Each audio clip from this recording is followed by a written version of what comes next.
Hi guys! Let's see how to remove fonts on Windows 10. Installing fonts on a computer is simple with Windows 10 and is necessary for individuals who use Adobe Photoshop and other graphic design programs. Here's how to uninstall previously installed fonts on Windows 10 if you are new to the system.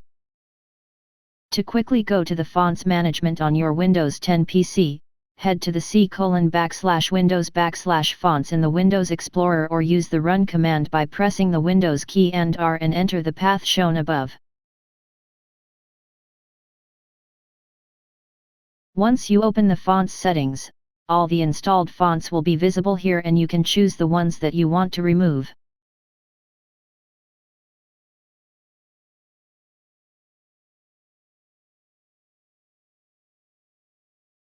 Choose the ones by pressing and holding the Control button and left mouse click for multiple selections and remove them all at once by using the Delete at the top bar.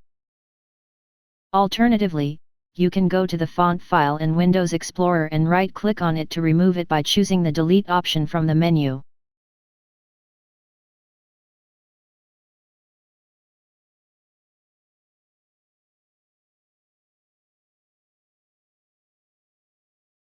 That's it. So if you enjoyed the video, please like, share and comment to the video and subscribe to my channel. Thank you.